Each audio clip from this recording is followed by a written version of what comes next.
2020 is going to be a challenging year at the box office for Hollywood. This actually may be the worst year box office wise for Hollywood in a very, very long time. It's absolutely shocking. Now, at the beginning of the year, if I was to tell you that Hollywood was going to go broke this year, you would have thought, all right, it's the wokeness in the movies and the marketing and things like that. We can buy into that. But now we have this new thing out there that no one can mention on YouTube, that virus that's going around the world. Nobody can mention that on YouTube because YouTube is demonetizing videos, and I don't want to be demonetized. My 3 biggest videos in the last 30 days have all been demonetized. So I'm not going to take that chance now. But if you watch the news, you know what kind of virus we're talking about. So it was announced that James Bond No Time to Die, which was supposed to be released at the end of this month, is now being pushed back until November because of that virus. And now MGM, Universal, the Broccoli family, they announced because of all of this, they're going to be pushing back James Bond No Time to Die back until November 25th. So this is going to be a Thanksgiving movie now. But however, there is a price to pay by pushing this movie back to November. Now, this is kind of amazing that this is happening this way. You thought that a movie was going to go broke because of the wokeness. And with James Bond, No Time to Die, we heard rumors about it getting woke and things like that. It still may be woke. It still may go broke because of that. But now, because of pushing it back to another release date, it's going to cost the studio a pretty penny. So it says here, according to the Hollywood Reporter, the move to push the 25th Bond film back to November 12th in the UK and November 25th in the US will cost the studio between $30 million and $50 million. It notes that although the bulk of the film's marketing had yet to roll out, a significant sum had still been spent, including a $4.5 million Super Bowl ad that ran in February promoting the now defunct release date. Yeah, and that $4.5 million, guess what? That was just for 30 seconds because Super Bowl ads are very, very expensive. So now that this movie is not coming out this spring and it's going to be out in this fall, they're going to have to spend more money marketing this movie for a movie that's coming out now. What is that? 6, 7 months, something like that. Yeah, they're going to have to pay a price.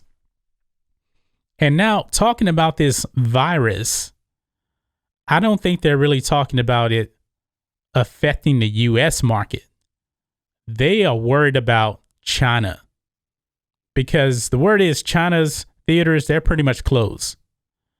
That's where the bulk of this virus is doing the most damage. Now here in the U.S., it's like next to nothing. I think I read something where like 14, 17 people total have died of this virus. And it's mostly on the West Coast, mostly in Washington State and in California. And I believe today that Florida had its first confirmed death because of that thing, as we like to call it, since I don't want to get demonetized.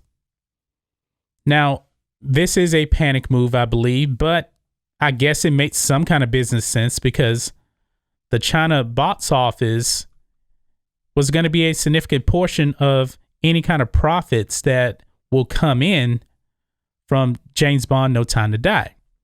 It also mentions here the Bond films make a significant portion of their profits from international markets.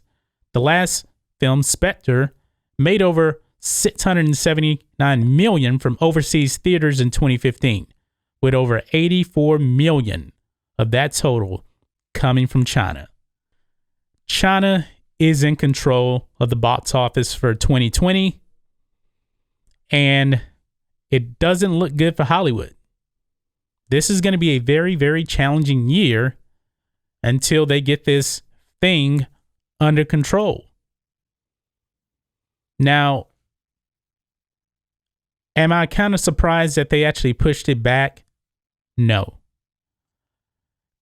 If they released it in April, chances are the China numbers would have been very, very bad. But also part of this freaking out over this thing is kind of media driven. Now, if you're watching the news, you know that the media, they've kind of weaponized this whole thing, even into politics. They are making you think this is the end of the world or something like that, when very, very few people overall have been affected.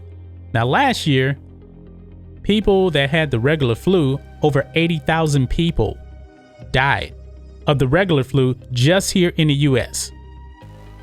And I've already told you, like, 14 people total in the US have died because of this thing. So this is kind of a panic move in a way. But also the media, they have to take fault with this for overblowing the situation. I'm not making light of this at all. It's a real thing. It is. But why don't people freak out about this when this was the regular flu? Why don't people freak out about that? The media. Boy, the media is a very, very powerful tool.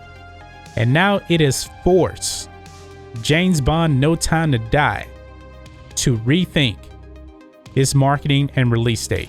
So now they're going to have to spend almost another $50 million to promote this movie to come out now in November.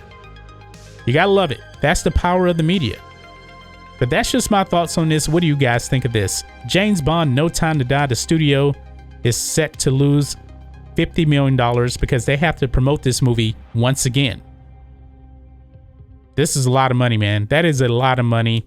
And that's going to take away from profits on this movie. This is Daniel Craig's last movie as James Bond before he rides off into other green pastures, and we'll get a new James Bond going forward in the future.